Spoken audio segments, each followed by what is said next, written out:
Welcome back to the Daily Report. 1,000 days of war between Ukraine and Russia has had geopolitical effects throughout different continents and even here in Africa. In Kenya, we have been affected as well because usually when things happen on one end of the globe, it affects the other end as well. When it comes to trade, the economy, all of these things are touched. In studio tonight, I have the ambassador of Ukraine to Kenya, Andriy Pravednik, who is just going to be telling us how exactly Kenya is relating with Ukraine and how the war is ongoing there. Maybe if you could just start by telling us, you're the best person to tell us how exactly this war has gone on, the effect it has had on the Ukrainian people, and maybe even Kenya. If you could just tell us. Good evening. It's my pleasure and honor to be here today. And I would start from, repeating what you just said, that yesterday we marked the 1,000 days of Ukraine fight for its territorial integrity and sovereignty. The scale of the Russian aggression, which started, the scale of Russian invasion, which started on the 24th February 2022, is unprecedented in the recent history. Right. And the reason why I've actually, in a way, rectified what I said before is that the Russian aggression started in February 2014, when Russian Federation started occupation of Ukrainian peninsula Crimea, which is considered part of Ukraine according to all international documents approved by UN General Assembly. And we continue to fight.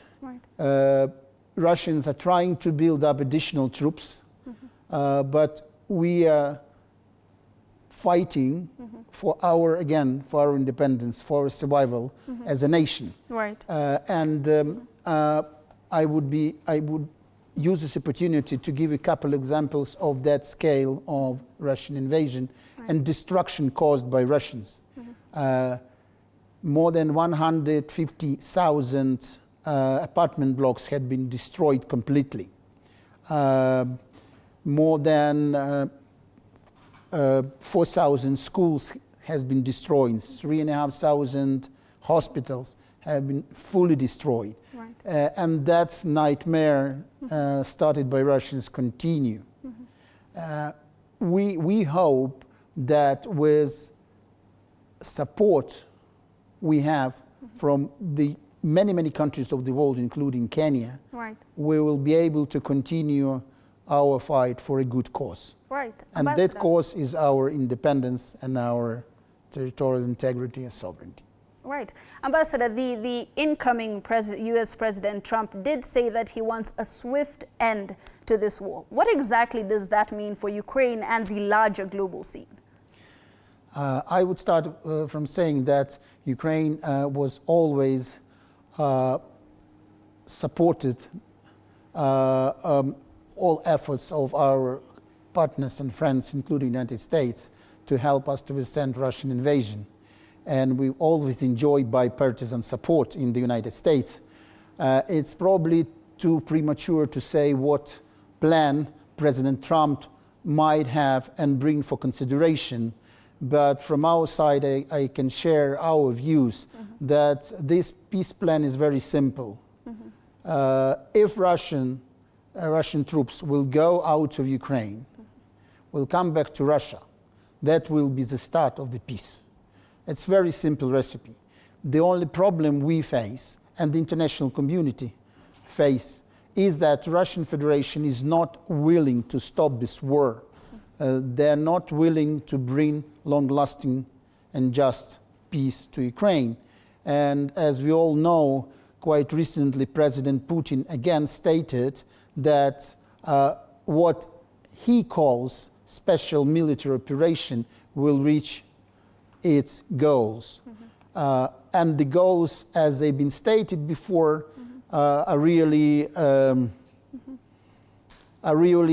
ridiculous. I can even use that word because the goals of that so-called special military operation is to denazify and demilitarize Ukraine.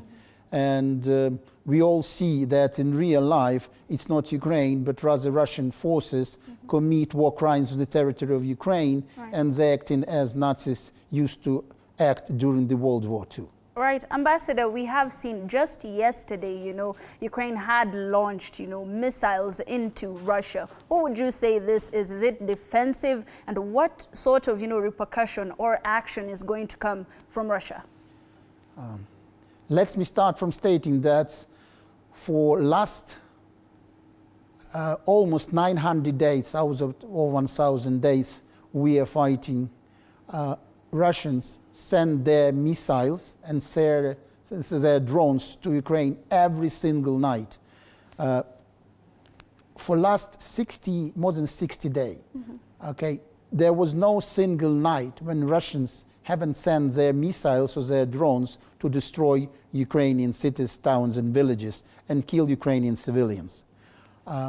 We sent our drones and missiles exclusively on military targets, and that makes a difference between us and Russians, because Russians mainly target civilian infrastructure, our energy infrastructure, our hospitals, schools, our civilian population. We actually never done so, and we are not going to do so. We only target military installations because Ukraine actually respect the rules of international law, which clearly prohibit the use of military force against civilians and civilian infrastructure. Ambassador, you said it's very important to have the support of different countries when it comes to this particular war, because it will help in ending it more justly, right? What can Kenya do in this regard to help maybe even end this war? Definitely Kenya already done a lot. We are really grateful to Kenya for being a strong supporter of Ukraine within the international organizations. And I can tell you that all Ukrainians who are interested in international relations, in global issues, they remember the statement of the then permanent representative of Kenya to the United Nations, Martin Kimani, the second day of the start of Russian invasion, when he clearly stated that Kenya would not tolerate such actions as Russia undertook. And it's a clear violation of international law and UN Charter. For that, Ukrainians are really grateful to Kenya and to particularly to Martin Kimani. But Kenya didn't limit itself by just the statement within the UN Security Council, because at that time Kenya was no permanent member of UN Security Council. But also Kenya voted for almost every resolution presented by Ukraine within the United Nations General Assembly, in particular for resolutions for the respect of human rights in Crimea, for the resolution of of territorial integrity of Ukraine, and the resolution for bringing long-lasting peace to Ukraine. Right. And what is more important for us is that Kenya took part in the first Global Peace Summit, which took place on the 15th and 16th of June this year in Burgenstock in Switzerland. And even more, His Excellency President Ruto not just took part in that summit as the leader of your country, but he also chaired one of the panels, and in particular the panel on food security, together with the World Food Programme. Right. And we are really grateful to Kenya and to President Ruto for being so proactive in trying to bring long-lasting and just peace to Ukraine. Right. And now we're working on the second Global Peace Summit. There is no fixed date yet, and we're still working on the date and place where the summit would take place. Ambassador, maybe if I could just interject a little bit. Let's talk about bilateral ties, because it's really important to highlight that. When it comes to importation and exportation, trade ties are very important between countries. We do know that Ukraine usually exports grain, and Kenya has been a beneficiary of this particular exportation. When exactly or how exactly can we re-establish this so that we can have better bilateral ties? Definitely. We were happy before the invasion that our trade ties with Kenya are grown very fast. Let me give you an example. In 2018, the bilateral trade between Ukraine and Kenya constituted $58 million. In 2022, just 4 years later, it accounted to $123 million US. But then invasion started, and 2022 was a disaster for our bilateral trade relations, since we were not able, especially for the first half of the year 2022, to export almost any single grain from Ukraine, since Russia actually heavily bombarded the port of Odessa, our main seaport and our grain hub, as well as another port, Mykolaiv. And that was the reason why at the first half of 2022 we practically were not able to export grain and other foodstuff to countries in the global south, in Africa, and particularly to Kenya. But thanks to the joint efforts of Ukraine and our partners, we managed to create a special corridor for that ships to be able to export grain. And let me give you figures that in 2023, the Ukrainian-Kenyan trade reached almost $66 million.